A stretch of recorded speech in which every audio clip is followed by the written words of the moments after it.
В этом уроке мы создадим оставшиеся две сцены и в конце соединим их все в одну композицию. И давайте приступим.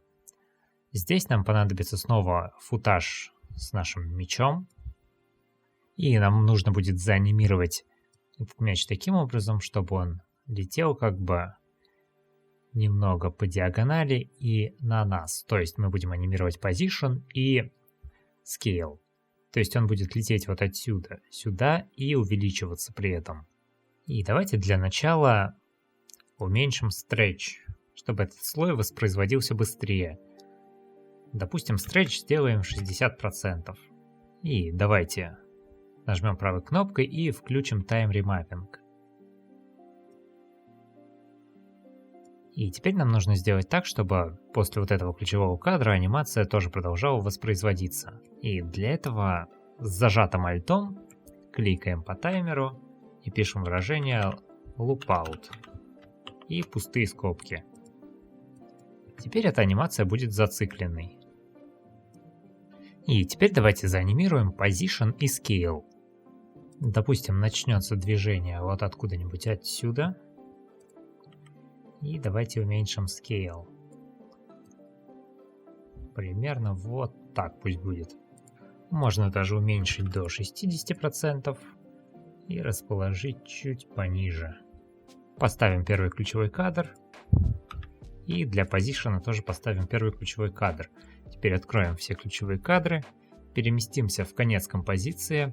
Она длится всего 1 секунду. И переместим наш мяч вот сюда. И увеличим его scale. Примерно до вот таких размеров. Ну, так, наверное, слишком большим будет. Можно чуть-чуть и уменьшить. Давайте посмотрим на это. Можно расположить немного ниже. И сделать чуть побольше. И теперь нужно добавить какой-то элемент. Лучше всего сюда подойдет огонь, который таким хвостом будет виться за нашим мячом. Давайте снова перейдем в расширение. И в поиске введем Fireball. И давайте поищем подходящий. Вот такая зацикленная анимация нам подойдет. Давайте разместим ее в нашей композиции. И теперь этот элемент нужно повернуть на 90 градусов.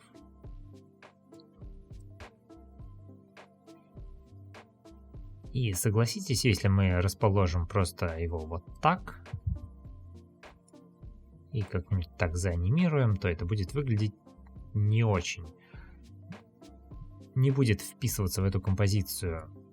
И поэтому перспективу этого элемента нужно расположить таким образом, чтобы вот этот его перед был к нам как бы ближе, а задняя часть дальше от нас. И настроить перспективу нам поможет эффект Corner Pin.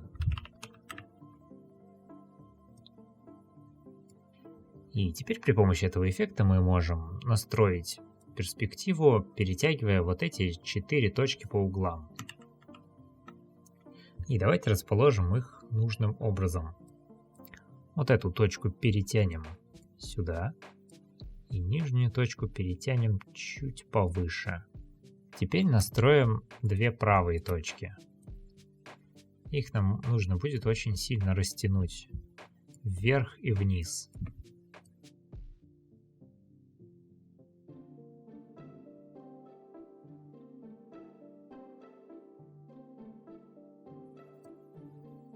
Теперь давайте настроим начальное расположение.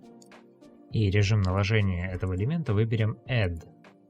И также у этого слоя нужно теперь настроить масштаб. Немного сожмем его по горизонтали и растянем по вертикали. И теперь нам нужно заанимировать Position и Scale у этого слоя. Поставим начальные ключевые кадры и перейдем в конец композиции. И теперь давайте настраивать масштаб.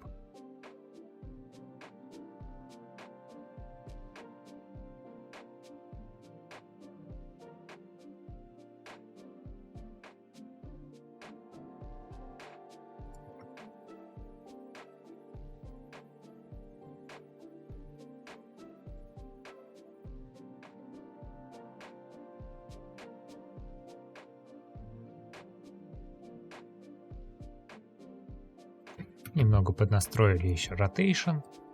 И теперь выглядит неплохо. Следующим шагом нам нужно сделать так, чтобы огонь полностью не перекрывал мяч, а только как бы его обволакивал. Для этого давайте продублируем слой с мячом, расположим его над элементом с огнем. И у элемента с огнем TrackMatte выберем Alpha Inverted. То есть теперь вот этот огонь будет вырезаться в том месте, где находится верхний слой. Выглядит теперь не очень, и нужно это поднастроить. Во-первых, давайте на этот слой добавим эффект Simple Choker. И увеличим значение Choke Made примерно до 100. И теперь на этот же слой добавим эффект Gaussian Blur. И Blur увеличим тоже до 100. Посмотрим, как выглядит теперь. Вот так уже создается впечатление, что это пламя как бы обволакивает мяч. И теперь в эту композицию нужно добавить еще и фон. Снова переходим в расширение, во вкладку Backgrounds. И давайте выберем вот такой фон. Добавляем его в композицию.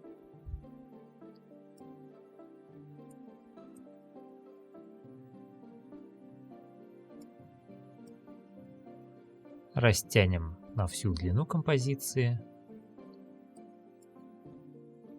И расположим под всеми слоями. Цвет сделаем как у фона в самой первой сцене.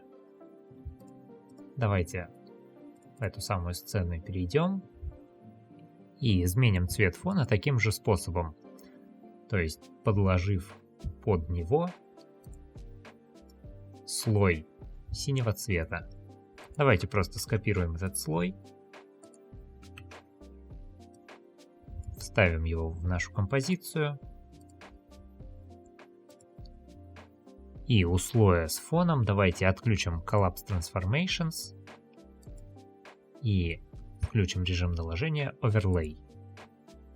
Наш сплошной слой начинается где-то вне вот этого промежутка времени. И давайте это изменим.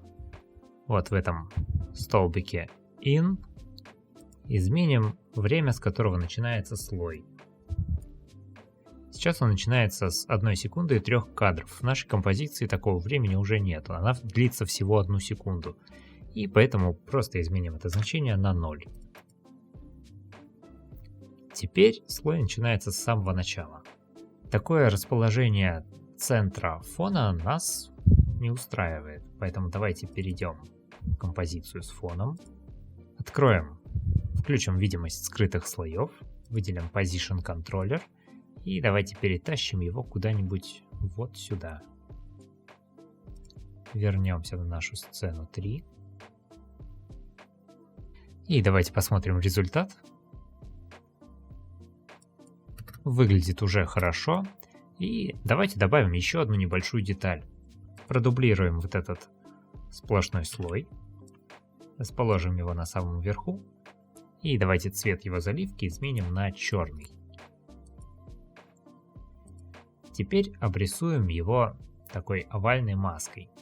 Но вручную мы ее рисовать не будем. Давайте выберем инструмент Ellipse Tool. Чтобы выбрать здесь разные фигуры, нужно зажать левой кнопкой мыши этот значок и выбрать Ellipse Tool. И чтобы нарисовать овал на всю композицию, нужно просто дважды кликнуть по этому инструменту. И автоматически нарисуется вот такая маска. Давайте инвертируем эту маску и откроем ее настройки.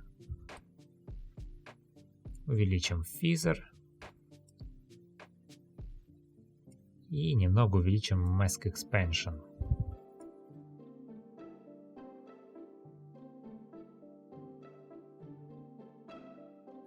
Давайте уменьшим Mask Feather до 400 и немного уменьшим Mask Expansion. Тем самым мы создали вот такую виньетку. Но сейчас это слишком бросается в глаза, поэтому сменим режим наложения на Overlay. Давайте скопируем эту виньетку и вставим ее в предыдущую сцену. Вот в эту, с броском мяча. Вставляем сюда этот слой. С ним и эта сцена будет смотреться посимпатичнее. Возможно, в этом случае нужно немного увеличить Mask Expansion.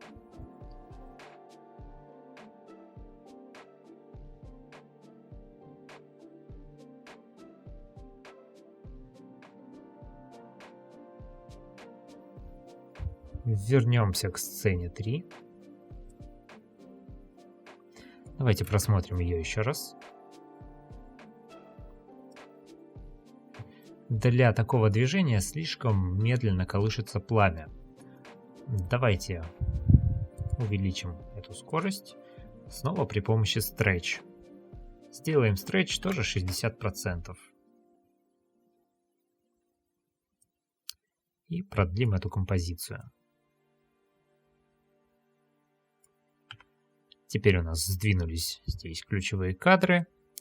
Это ничего страшного. Давайте передвинем их сюда.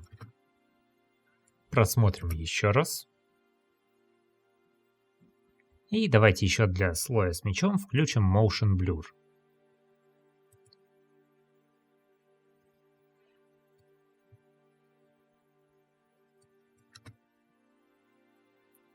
И теперь эту сцену можно считать завершенной и переходить к следующей. И для следующей сцены нам понадобится вот такая заранее подготовленная в фотошопе картинка. Она уже разделена на 3 слоя, то есть ближний, средний и дальний. И нам остается только разместить подходящие взрывы где-то между этими слоями. И давайте приступим. Перейдем в расширение, откроем вкладку с элементами и выберем Explosion. Тут есть много разных взрывов на выбор, и давайте выберем несколько из них. Для начала давайте вставим вот такой взрыв.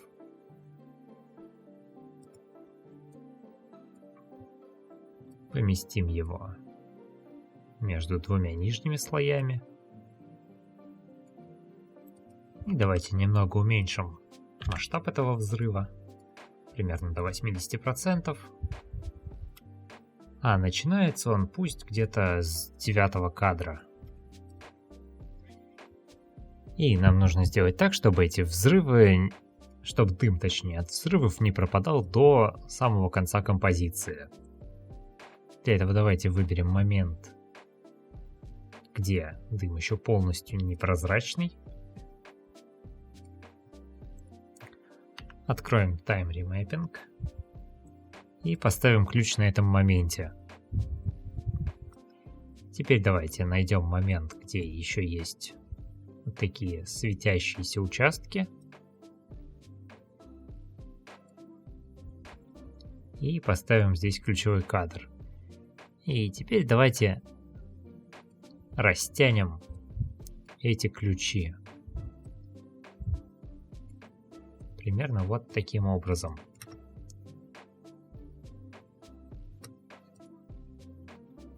И так мы будем делать с каждым последующим взрывом. Давайте этот слой все-таки переместим куда-нибудь сюда, в серединку. Примерно вот так расположим. Смотрим теперь результат. Да, здесь он лучше смотрится. Делать будем таким образом, чтобы взрывы как бы поочередно воспроизводились слева направо. Давайте вставим еще один взрыв в самое начало композиции.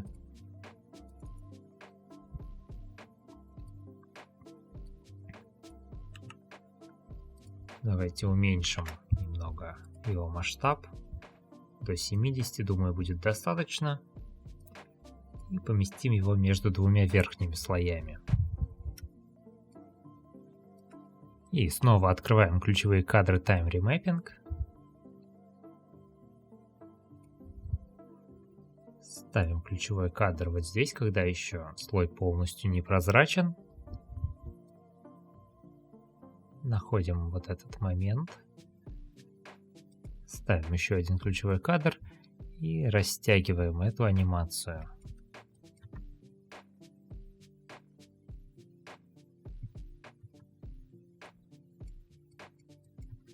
И так далее размещаем еще несколько элементов со взрывами.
И чтобы придать больше глубины этой картинке, давайте добавим еще один небольшой взрыв. Расположим его поверх всех остальных. И масштаб уменьшим до 40%. Давайте расположим его где-нибудь здесь. И отодвинем на пару кадров вперед. Давайте включим видимость только его и переднего слоя. Расположим как-нибудь вот так. И давайте обрисуем его маской, как бы он находится за вот этим ограждением и за вот этим домиком. Поэтому выделим слой, возьмем Pen Tool и нарисуем вот такую простую маску. Захватим немного вот этого заборчика.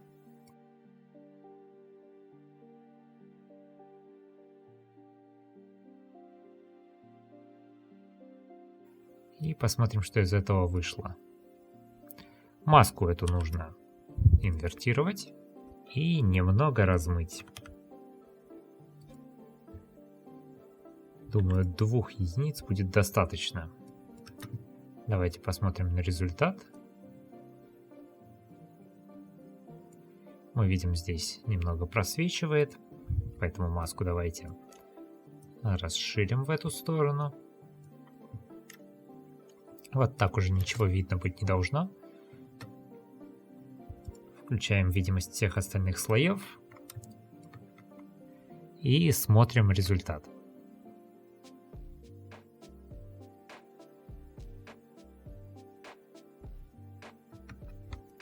Не забываем для этого слоя тоже настроить Time Remapping.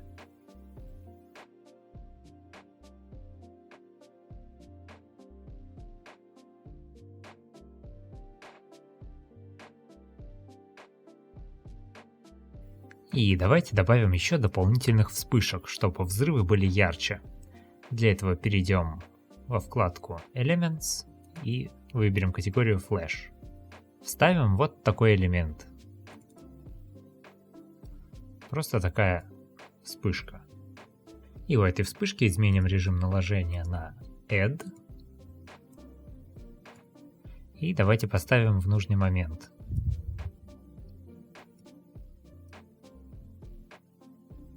Например, вот здесь.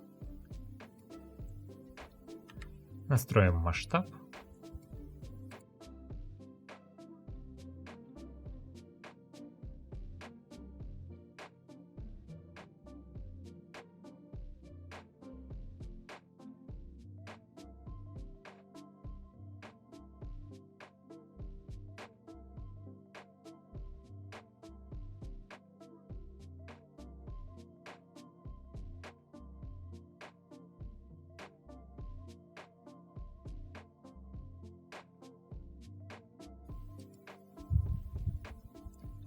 И давайте у этих слоев изменим stretch, чтобы они воспроизводились немного побыстрее. 70% будет достаточно. И снова продублируем слой. Сдвинем еще немного. И расположим уже в каком-нибудь другом месте. И изменим масштаб.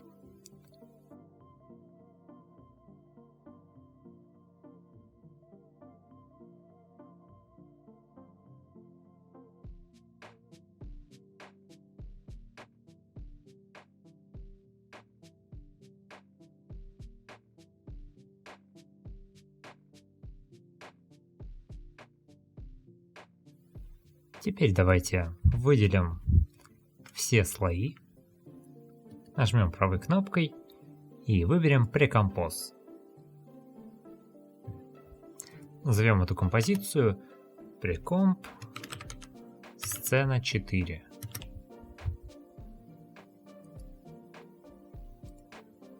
И теперь давайте усилим вот это свечение от взрывов.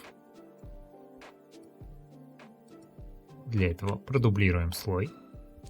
И давайте новый слой обрисуем маской. Берем Pen Tool и обводим как-нибудь вот так. Назовем этот слой Glow. Давайте для начала добавим сюда размытие, Gaussian Blur. Blur увеличим где-то до 30. А также давайте добавим эффект Curves. Чтобы немного настроить цвета этой области. И выберем канал RGB. И потянем вот эту кривую вниз, чтобы выделить самые яркие области только, чтобы остальные не попадали. Точнее, чтобы остальные стали темнее. Тем самым мы делаем так, что остаются только подсвеченные места. И теперь у этого слоя выбираем режим наложения Add. И вот так просто мы усилили свечение от взрывов. И еще осталась одна небольшая деталь. Это отражение в реке. Как мы видим, оно довольно четкое, но взрывов тут, конечно же, нету. Но сейчас мы это исправим. Давайте снова продублируем слой. Назовем этот слой Mirror. Давайте откроем его Scale. И перевернем этот слой по вертикали. Давайте убавим у него непрозрачность, примерно процентов до 50.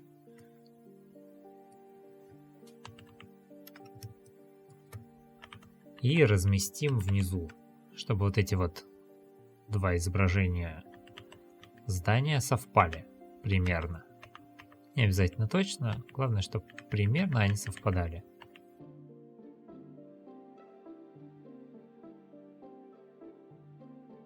Вот примерно так расположим. Теперь можем непрозрачность обратно увеличить до 100. Пока отключим видимость этого слоя. Возьмем Pen Tool и, выделив этот слой с отражением, обрисуем маской вот эту реку.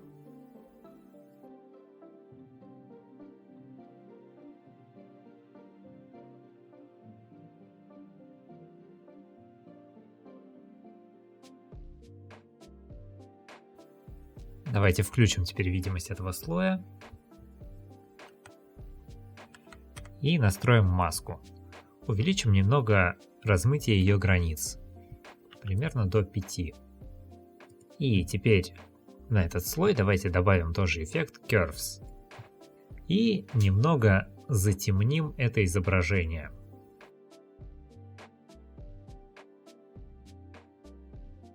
Как-нибудь вот так будет нормально. И уменьшим его непрозрачность. Процентов до 60. Посмотрим теперь. Выглядит вполне неплохо. И теперь нам надо привязать оба вот эти слоя к основной композиции, чтобы они перемещались все вместе. И давайте настроим Scale. Немного увеличим эту композицию, примерно до 115%. И будем анимировать ее Position. В самом начале располагаться будет примерно вот таким образом. То есть как бы камера будет следовать за взрывами. Примерно кадра до 23-го, где прекращаются все взрывы.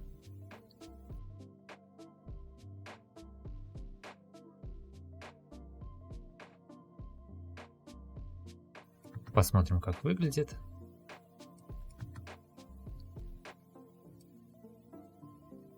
Уже получше, чем просто статичная картинка, но все еще не хватает динамики.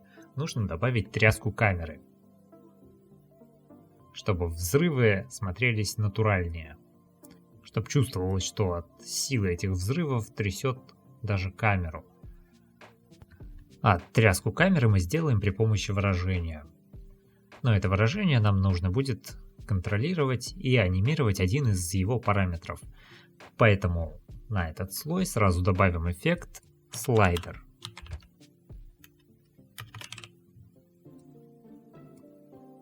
И напишем выражение для позишена.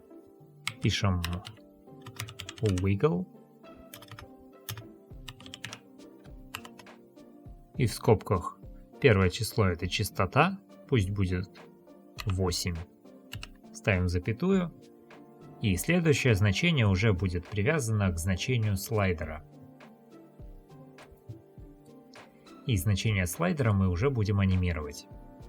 То есть в самом начале это значение равно нулю. И вот здесь оно увеличивается уже до 30. Давайте посмотрим результат.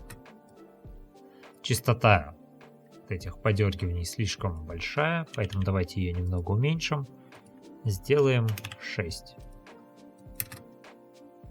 Вот так уже получше. Поаккуратнее смотрится.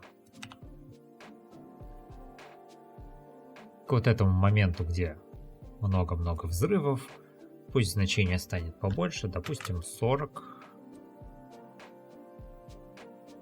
К вот этому моменту, где взрывы заканчиваются, пусть значение уменьшится до 25. И там, где взрывы уже прекратились, значение уменьшится до 0. Давайте посмотрим результат.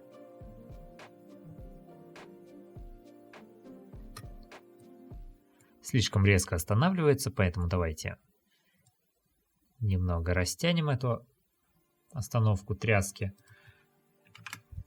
Сделаем здесь значение 10, допустим. И окончательно тряска прекратится вот здесь.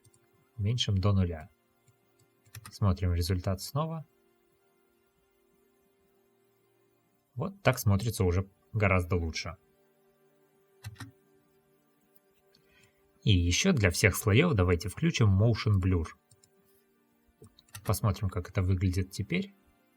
Теперь при тряске камеры получается вот такое небольшое размытие, как мы видим, что придает этой тряске реализма.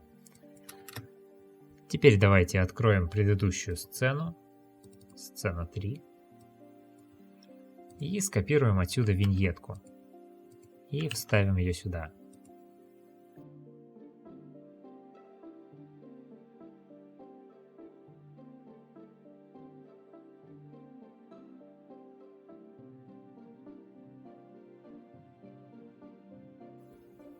Вот такую виньетку оставим. Просмотрим результат еще раз полностью.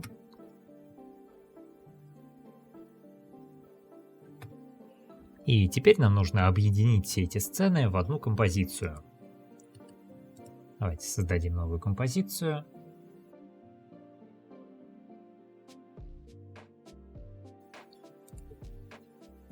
И давайте в нее начнем вставлять эти сцены по порядку.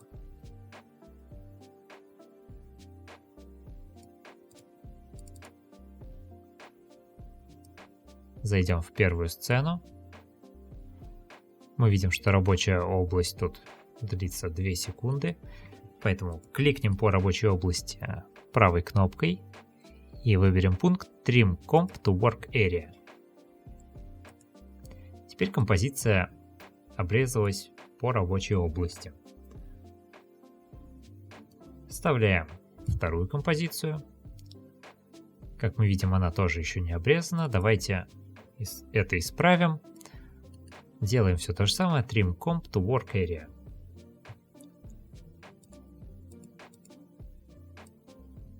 Расположим ее сразу же за первой сценой. Вставляем третью сцену. Как мы видим, здесь уже редактировать ничего не надо.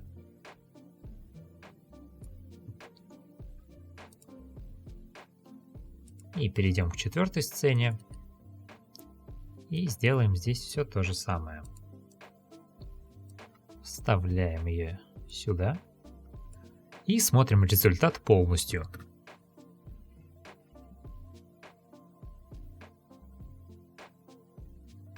Вот так легко мы превратили обычное видео и статичную картинку в такое клевое видео с использованием рисованных эффектов при помощи расширения Artifx Generator.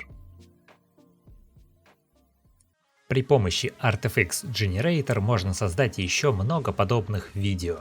Тут есть эффекты для самых различных ситуаций. А самое главное, вы это очень легко можете добавить в ваш проект. А также каждый эффект имеет множество настроек для кастомизации. И на этом у меня все. Не забывайте ставить лайк и подписываться на канал. До встречи в следующих видео.